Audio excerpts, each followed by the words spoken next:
Assalamu alaikum wa rahmatullahi ta'ala wa barakatuh. Dear students, welcome to Ilmi Online Academy. Welcome to Lesson 5, Book 1, Basic English Grammar. Kusoo dhawaada Cilmi Online Academy, kuna soo dhawaada casharka maanta ee buga koowaad Basic English Grammar. Weli waxaan ku guda jirnaa nouns. Ma ahan casharkii inooga horeeyay oo aan ku barnayno nouns, mana noqon doono casharka inoogu dambeeyo oo aan ku baran doono nouns. Waxaan horey isku weydiinay su'aal ah what is a noun? Waa maxay noun? Waxaan ku jawaabnay a noun is a name, waa magac of people, dad, place, goob, or mise things, waxyaalo. Waxaan dhahnay noun waxay u kala baxdaa labo. Mid ka mid ah waa common noun. Waxaan isweydiinay su'aal ah what is common noun? Waa maxay common noun? Waxaan ku jawaabnay are words or are names for people, waa ereyada mise magacyada dad, animals, xoolo, places, goobo, or mise things, waxyaalo. Marka common noun iyo nouns waxay ku kala duwan yihiin.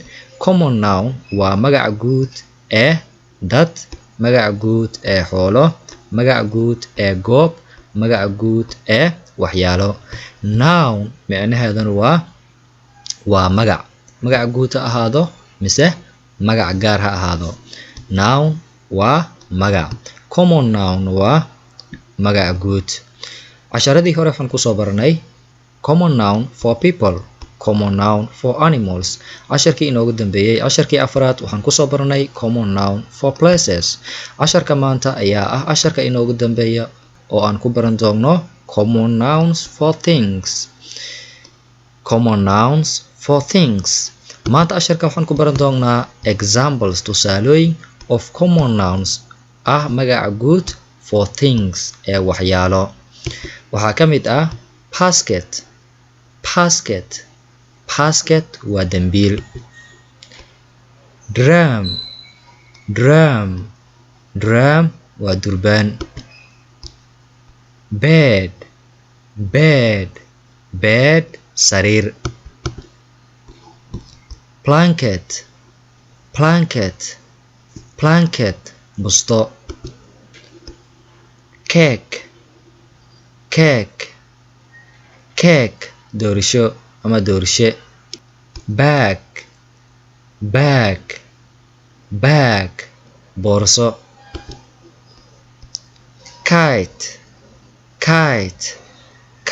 waa bahashan ay ilmaha ay ku ciyaaraan ayaa la dhahaa kite.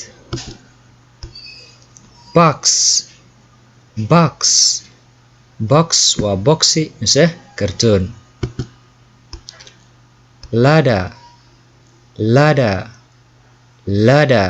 waa jaraanjaro. Bread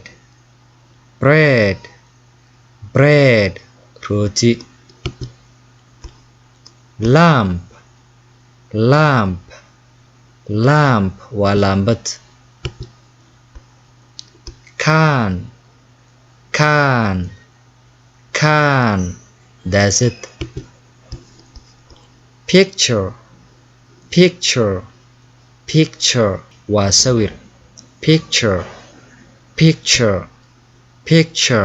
sawir.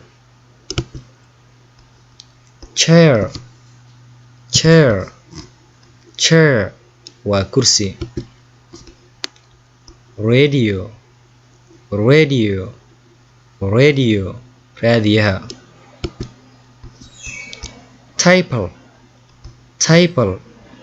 Table miis.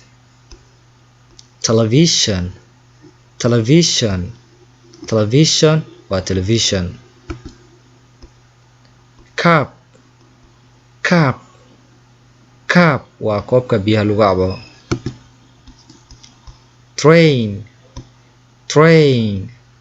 Train waa tareenka. Desk waa miiska ardayda ay isticmaalaan, buugooda ay saartaan, casharada ay ku qortaan, waa desk. truck, truck, truck waa gawaarida xamuulka. Truck, truck. This is the end of our today's lesson. I hope you enjoy the lesson. And if not, I know my friends who are really happy to see this awesome video and to hear my voice. Thank you for watching the video till the end. Wish you success in this life and hereafter. Bye bye. See you in the next lesson. Goodbye. Nabadgelyo.